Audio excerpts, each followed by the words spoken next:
दूसरे ऑपरेशन के बाद भी मैं ठीक न हुई। जैसा कि ख्वाब में मुझे बार बार कहा जा रहा था कि वो मुझे बीमार कर करके मार देंगे। मैं चाहती थी कि उठूं और काम करूं ताकि लड़ाई झगड़े कम हों, मगर कमज़ोरी और हर वक्त बुखार रहने के सबब मैं बस्तर से उठ न पाती थी। मेरे ससुर ने शायान से बोलना शुरू कर दिया कि ये नाटक अब मार खाकर ही ठीक होंगे।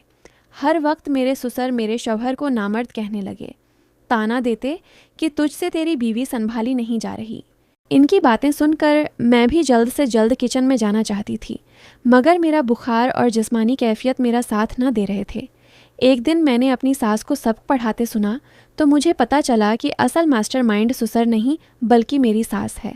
हर चीज़ के पीछे मुझे पता चला कि सारी जायदाद जिस पर मेरे सास ससुर दुनिया में इतराते फिरते हैं वो असल में मेरे शौहर शायान की है। मेरे ससुर का सारा पैसा और जायदाद तो उनका लालच ले डूबा, वो भी बहुत साल पहले। मैंने अलग से अपने शौहर से पूछा कि क्या ये सारा कारोबार उनके अकेले का है। उस दिन वो अच्छे मूड में थे, उनके सर में दर्द हो रहा था, इसलिए मेरे पास आकर बैठ गए थे। बातें भी नॉर्मल कर रहे थे तो मैंने मौका गनीमत जानते हुए पूछ लिया तो उन्होंने बताया कि हाँ, सब मेरा है। अबू का लालच उनका सारा पैसा और जायदाद खा गया। जब मैं सिर्फ 14 साल का बच्चा था तो हमारे हालात बहुत ख़राब चल रहे थे, लेकिन मेरी माँ ने लोगों के सामने जाहिर न होने दिया। वो कहती थीं, बंद मुट्ठी लाख की खुलने के बाद खाक की। मैंने सिर्फ 14 साल की उम्र में डब्बे बनाने का कारखाना खोला और एक कारीगर के साथ बैठ गया। खुदा ने जैसे तरक्की देनी होती है वो उसे दे देता है। अबू तो ऐसे इधर उधर आदमियों के पास बैठकर वक्त गुजारी करते, लेकिन जैसे ही उन्होंने देखा कि मेरा कारखाना चलने लगा तो वो पहले तो आकर रोज़ खामोशी से बैठ जाते, फिर थोड़े दिनों बाद कारीगरों पर चीखने चलाने लगे। मैं खामोश रहा क्योंकि कारीगर अबू के खौफ से ज़्यादा अच्छा काम करते। कारखाना स्टार्ट भी मैंने अपने थोड़े से पैसों से किया था। अबू से 1 रुपया भी न मांगा था। देखते ही देखते मैं पूरे इलाके का सबसे कम उम्र बाग स्पीकर बन गया। अबू सिर्फ आकर बैठते, लेकिन फिर अचानक ज़द करने लगे कि मैं लाई पकाऊंगा। मैंने मना किया कि आपको क्या ज़रूरत है सुबह उठकर इतनी मेहनत करने की। वो मेहनती शख्स माने ही ना। अबू ने सबके सामने बड़े भरम से कहना शुरू कर दिया कि ये उनका कारखाना है। अम्मी ने मुझे समझाया कि मैं उन्हें बोलने दूं, इससे वो खुश रहेंगे। वो जो कर रहे हैं उन्हें करने दूं ताकि वो ये महसूस न करें कि वो अपने बेटे का खा रहे हैं। अपनी माँ के समझाने के बाद से मैंने ज़िंदगी भर अपना मना न खोला किसी के सामने कि ये सारा कारोबार सिर्फ मेरा है और न अपने अबू की हयात में ऐसा करूँगा। शायान की बातों से मुझे पता चला कि क्यों मुझे मेरे बेटे से दूर रखा जा रहा है, क्यों कोई न चाहता था कि मेरे घर लड़का पैदा हो, क्यों मेरे लिए मारिया चाची और ससुर पर बाबा आते हैं, क्योंकि मैं वाहिद थी जो इस बात से लाइलम थी। बाकी सब ये बात जानते थे कि मेरे घर सिर्फ बेटा पैदा नहीं हुआ, बल्कि मुझे खुदा ने पूरी जायदाद के असल वारिस से नवाज दिया है। मुझ पर अब ये राज आश्कार हुआ कि क्यों मेरे ससुर मेरे शोहर पर जादू करते हैं। मैं कितनी बेवकूफ़ थी, मुझे इस बात का अब अंदाज़ा हो रहा था। उस दिन के बाद से मैंने गौर करना शुरू किया तो महसूस हुआ कि मेरी सास ससुर मेरे शौहर को अपने दूसरे बच्चों की खातिर सिर्फ इस्तेमाल करते हैं। उस बेचारे को जादू करके दिमाग मफलूज कर दिया है उसकी अपनी तो कोई सोचने समझने की सलाहियत है ही नहीं। वो सिर्फ मेरे सास ससुर के कहने में चलता है।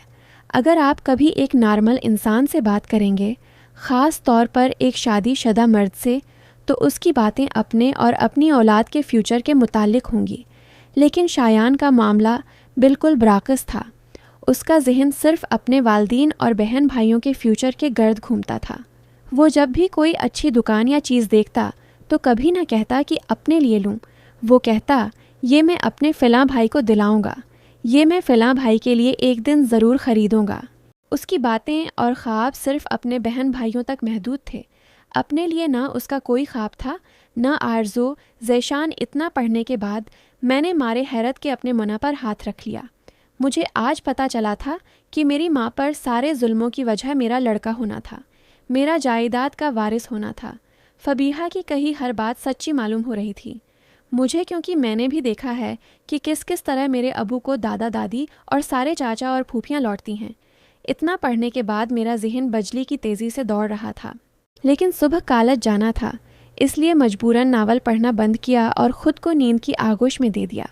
अब आप लोगों से क्या छिपाना, एक वजह मेरे कॉलेज मिस न करने की ये भी थी कि कल वालनास को आना था मेरी यूनी।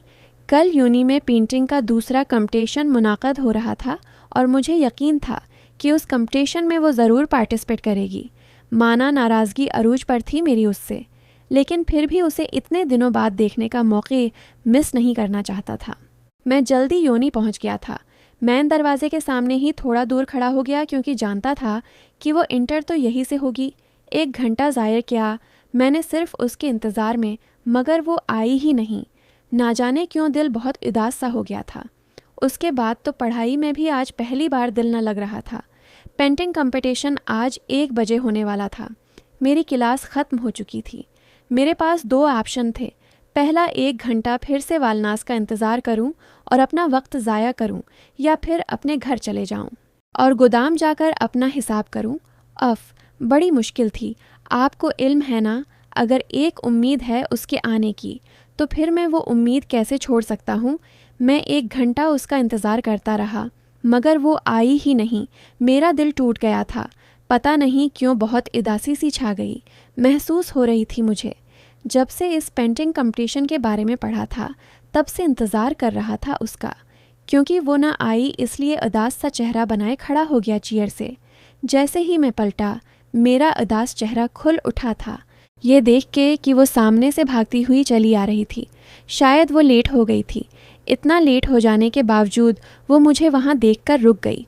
मैं चाहकर भी अपने चेहरे पर आने वाली खुशी, जो उस लम्हे सिर्फ उसे देखकर चेहरे पर बिखर आई थी, वो रोक न सका। वलनास के चेहरे पर मुझे देखते ही एक इत्मीनान सी छा गई नज़र आई। मैं दोबारा चेयर पर बैठ गया था, बग़ैर कुछ बोले। मैंने वहीं बैठकर नावल पढ़ना स्टार्ट कर दिया। माना दिल न चाह रहा था वलनास पर से नज़रें हटाने का। वो काले कपड़ों में क़यामत ढा रही थी मेरे दिल पर, मगर मुझे नावल भी तो पढ़ना था। ये भी बहुत ज़रूरी था मेरे लिए। मुझे जानना था कि क्यों आज फ़बीहा मेरे साथ नहीं है। नावल मेरी माँ की ख्वाहिश थी, वो पगली। मेरे बीमारियों के सबब मेरा ज़ेशान मुझसे बहुत दूर हो गया था। वानिया की बड़ी बेटी को मेरी सास मेरे ही सामने ज़ेशान की माँ कहने लगी थी। ये वही वानिया की बेटी थी जिसे ज़ेशान के पैदा होने से पहले मेरी सास आवारा और गंदी लड़की कहा करती थी। मगर ना जाने मेरा ज़ेशान ऐसी क्या मुबारक दिल फेर देने वाली चीज़ लाया था अपने साथ के वानिया और उसकी बेटियां, जिन्हें मेरी सास एक आंख बर्दाश्त न कर पाती थी। वो दिलो जान से अजीज़ हो गई थी मेरी सास को। झूठ क्यों कहूँ, सच कहती हूँ। मुझे न समझ आया था कि क्यों वानिया और उसकी बेटियां मेरे बेटे पर दिलो जान से फ़दा रहती हैं। लेकिन जब से शायान ने जायदाद के मुताल्लिक बताया, मेरी बहुत सी उलझनें सुलझ गई थीं। मुझे ये बात पता थी कि वानिया शुरू से ही अपनी बड़ी बेटी की शादी शायान से कराना चाहती थी। बस मेरी सास ही इस रिश्ते के लिए राज़ी न हुई। लेकिन अब मुझे समझ आ रहा था कि वानिया और उसकी बेटियां मेरे ज़ेशान के पीछे नहीं पड़ी थीं। वो तो जायदाद के वारिस के पीछे पड़ी थीं। आप तसव्वुर भी न कर सकते कि कितनी शिद्दत से तकलीफ़ होती है एक माँ को जब उसकी अकलौती औलाद को उसके सामने ही किसी और की औलाद कहकर मंसूब किया जाने लगे। हर वक्त ये अज़ियत सहती थी मैं, हर वक्त दिल जलाती थी। और क्या क्या जुल्म लिखूं जो मेरी ज़ात पर ढाए जा रहे थे। हर लम्हा अज़ियत था मेरा। तो अभी तो सिर्फ मैंने अपनी ज़िंदगी के दुखों का एक छोटा सा हिस्सा शेयर किया है।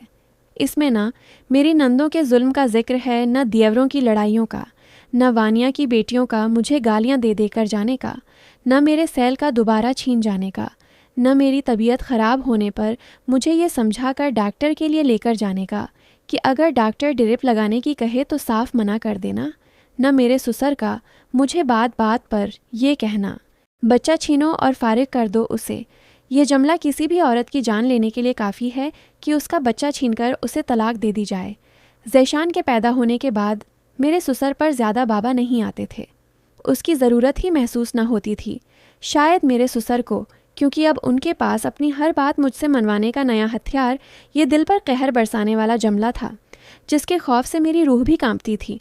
पता है मेरा असल जुर्म क्या था, जो मुझे अब जाकर समझ आया है। चलें आपसे शेयर करती हूँ। मेरा बेवकूफ़ न होना, जी बिल्कुल दरस्त पढ़ा है आपने। मेरा बेवकूफ़ न होना मेरी ज़िंदगी का सबसे बड़ा जुर्म है। मुझे चाहिए था कि इस माशरे में बेवकूफ़ पैदा होती, अपना दिमाग इस्तेमाल ही न करती, बस तभी मेरी सास मुझे बसने देती। मगर मैं ठहरी अक्लमंद जब मेरी सास ने शादी के सिर्फ 4 माह बाद मेरे शौहर के जहन में मेरे मैके से मिला सोना बेचने की डाली ताकि उसे बेच कर मेरे दीवर को दुकान दिलाई जाए, तो मैं अक्लमंद उड़ गई कि ये सोना मेरे डैड ने अपनी ज़िंदगी की पूरी जमा पूंजी लगाकर मुझे बना कर दिया है। मैं उसे न बेचूंगी, वो भी शादी के सिर्फ 3-4 माह बाद, वो भी तब जब मुझे अपनी ज़िंदगी की गाड़ी कोई ख़ास चलती नज़र न आ रही थी। मेरी नज़र में तो मैंने सिर्फ अपने शौहर को मना किया था, लेकिन मुझे क्या खबर थी कि उसके पीछे असल मास्टरमाइंड तो मेरी सास है, जो मेरा सोना बेच कर खा जाने के पीछे पड़ी है। उस लालची औरत की नज़र मेरे सोने पर थी, ये कहाँ जानती थी मैं। मेरी नज़र में तो वो एक अमीर व कबीर औरत थी, जिसके खुद के पास न जाने कितने तौले सोना होगा। मेरा अपना सारा ज़ेवर बेचने से इनकार मेरी सास को हिला गया। वो तो पूरे ख़ानदान की सबसे सीधी औरत की बेटी लेकर आई थी अपने शायान के लिए, लेकिन उस सीधी औरत की बेटी मुझ जैसी ज़हीन निकल आई, तो इसमें मेरा क्या कसूर। मैंने तो कभी न पढ़ा कि सईदों की औलाद सीधी ही होती है। न जाने मेरी सास ने किस किताब में पढ़ ली थी ये बात। सीधी का लफ्ज़ मैं यहाँ बेवकूफ़ के मानों में इस्तेमाल कर रही हूँ। बस तब से मैं सईदे होने में अपनी सास के मेयार पर पूरी न उतर सकी, जिसका यकीन माने मुझे बहुत दुख है, क्योंकि अगर मैं बेवकूफ़ निकल आती तो सोचती हूँ शायद वो मेरा घर बसने देते। अरे हाँ, छत की लड़ाई के पीछे क्या राज था? क्यों मारिया चाची छत का रास्ता बंद करवाना चाहती थीं? मुझे बाद में पता चला कि अगर छत का रास्ता बंद हो गया तो मैं बिल्कुल अलग घर की हो जाऊंगी। इसका मतलब समझे आप? नहीं, अब वो चले समझाती हूँ। जैसे ही छत का रास्ता बंद होगा, मेरे अपने घर का मेन गेट खुलेगा, फिर मैं बाहर से अपनी सास के घर आना जाना करूँगी तो लोग देखेंगे, फिर लोग बातें बनाएंगे, लोग कहेंगे इतनी मुश्किल से रोज़ आना जाना करते हो, एक काम करो अलग ही हो जाओ। और शायान के अपने वालदेन से अलग होने का मतलब है पूरी जायदाद का अलग हो जाना। भला मेरे सास ससुर मुझे क्यों अपना सोने का अंडा देने वाली मुर्गी देने लगे? और मारिया चाची ये बात जानती थीं कि अगर मैं डर गई एक बार उस छत से और उसके जन्नों से, और मैंने मुतालबा कर दिया कि मुझे अलग घर में बाहर से आना जाना करना है, तो मेरी सास जल्द से जल्द मुझे शायान की ज़िंदगी से निकाल बाहर करेगी। और यही उस जालिम औरत का मंसूबा था। उसने मेरी ज़िंदगी तबाह करके मेरी माँ से अपनी लड़ाई का बदला निकाला। लोग वाकई अंधे हो जाते हैं बदला लेने की आग में। मैं वाकई डर गई और ज़द पकड़ ली। मैं छत से आना जाना ना करूँगी। मैं तो वैसे भी अपनी सास के बेड वाले कमरे में बेजान सी पड़ी रहती। मेरी सास की नज़र में अब मेरी बीमारी का ड्रामा तूल पकड़ चुका था। उन्होंने भी अब मुझे मार पैट कर किचन में खड़ा करने का मंसूबा बनाया। मैं वो दिन कभी ना भूल सकती। मेरा ज़ेशान फजर से उठा हुआ था और ठंड की वजह से अल्टियाँ पर अल्टियाँ कर रहा था। मैं बहुत परेशान थी। एक तो मैं खुद बहुत बीमार थी, ऊपर से ज़ेशान का उल्टियाँ करना। मेरे शौहर मुझे टार्चर करने का कोई मौका हाथ से जाने न देते। जब उन्होंने देखा कि मुझे और ज़ेशान को सर्दी लग रही है, तो बजाय ऐसी कम करने के और तेज़ खोलकर बैठ गए और कहने लगे, मुझे तो गर्मी लग रही है भई। एक माँ सब बर्दाश्त कर सकती है, मगर अपनी औलाद की तकलीफ़ नहीं। मैं वाकई पागल सी हो गई थी। हर वक्त का टार्चर सह सह कर मुझे बहुत तकलीफ़ होती है उस लम्हे को याद करके भी। मगर उस ख़ास शख्स का उस दिन क्या हुआ था, ये जानना ज़रूरी है। मैं अपने शौहर को बहुत प्यार से समझाने लगी, प्लीज़ ऐसी बंद कर दो। मुझे अजियत देनी है तो बाद में दे लेना, अभी क्यों ज़ेशान को तकलीफ़ दे रहे हो। मैं थोड़ी देर तक मन्नतों भरे अंदाज में बोलती रही। ज़ेशान क्या सिर्फ मेरा बेटा था, उसका नहीं, जो उसे ज़ेशान की तबीयत ख़राब होने का भी एहसास न हो रहा था। जिस पर शायान ने जवाब दिया, खामोश हो जाओ वरना मैं मारूंगा। थोड़ी देर में खामोश हो गई। ज़ेशान सो भी न पा रहा था ठंड की वजह से। मैंने दोबारा ये सोचकर इल्तजा की कि शायद अपने बेटे की खातिर ही बंद कर दे, मगर वो जैसे तोता बने बैठे हों। हर बात का जवाब फ़कत एक ही रटा रटाया जुमला दे रहे थे, खामोश हो जाओ वरना मैं मारूंगा। आखिरकार मैंने पूछ ही लिया, क्यों मारोगे मुझे? मैंने किया है। उसका जवाब भी वही दिया, खामोश हो जाओ वरना मैं मारूंगा। मुझे ना खबर थी कि मेरी सास की तरफ से ही आर्डर जारी हो चुका है कि मुझे मारा जाए।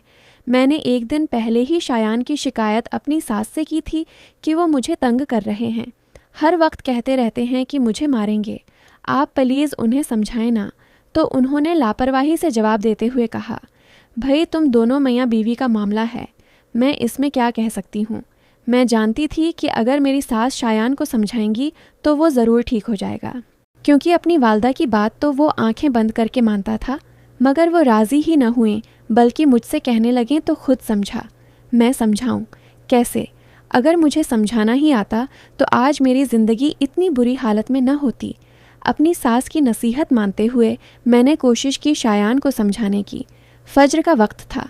मैं इतनी सुबह अपने बेटे को लेकर कहाँ जाती। ऊपर से बुखार ने मेरा जिस्म के एक एक उज़ू को तोड़ रखा था। मैंने पूछा, क्यों मारोगे मुझे? मैंने क्या किया है? चलो मेरी छोड़ो। अगर तुम्हारे वालिदैन और मेरे वालिदैन तुमसे पूछेंगे कि मुझे क्यों मारा तो क्या जवाब दोगे? अब पहले वाला जहालत का दौर नहीं रहा। अब कोई अपनी बीवी को मारता है तो उसे जेल हो जाती है। बस इतना कहना गुनाह हुआ था मेरा। उसके बाद शायान ने मेरी गर्दन मोड़कर मुझे जानवरों की तरह मारा। मेरे चेहरे पर इतने थप्पड़ मारे कि मैं चीख चीख कर रोने लगी। मैं बहुत नाजुक सी थी और शायान जिस्म में पहलवानों की तरह। आप सोच सकते हैं कि उस भारी भरकम शख्स का हाथ जब मेरे चेहरे पर पड़ रहे होंगे तो कितनी अजियत हो रही होगी मुझे। वो बस मारे चला गया, मारे चला गया।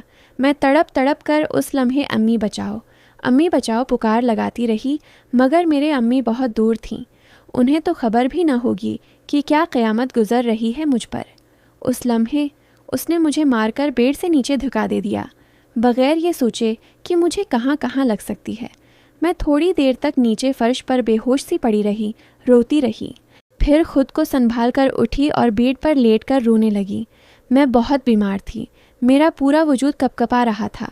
मुझ में चलने तक की हिम्मत न थी। इतना तशद्दुद करने के बाद भी उसके दिल की भड़ास न निकली थी। वो फिर आया और बालों से पकड़कर मुझे नाजुक सिफत को फिर मारने लगा। फिर मार पैट कर मुझे नीचे फेंक दिया। अल्लाह, वो वक्त, वो क़यामत था मेरे लिए। आज भी यकीन करें, मेरी आंखें खुद बेखुद बहने लगती हैं। उस लम्हे के याद आते ही मेरी कहानी के कागज़ भीग रहे हैं। ये वाक़या लिखते हुए आँखों में आंसू आने के सबब सब धुंधला नज़र आ रहा है। दिल मारे गम के फट जाएगा। ऐसा लगता है आखिरकार शायान का अरमान पूरा हो ही गया, मुझे मारने का। उसके वालिदैन को भी सुकून आ गया। माना वक्ती, मगर मुझे यकीन है मुझे तड़पता हुआ देख बहुत सुकून मिल रहा होगा। मेरी ससुराल वालों को मैं बहुत नाजों की पली थी, शहजादियों की तरह पाला था।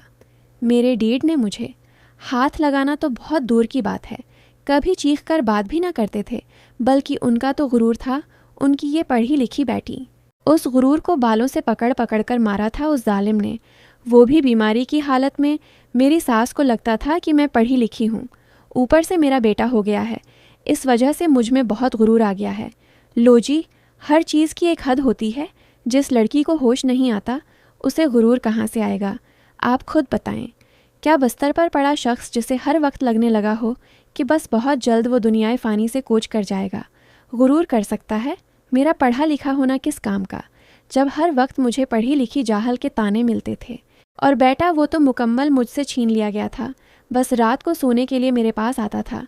उस दिन मैंने साफ कहा कि अब मैं शायान के साथ न रहूँगी, लेकिन मुझे कहा गया कि अगर मैं उसी दिन वहाँ से अपने घर आई तो मेरे ज़ेशान को न भेजेंगे। वो सिर्फ अपने ज़ेशान की खातिर मैंने ये खून का घूंट पी लिया।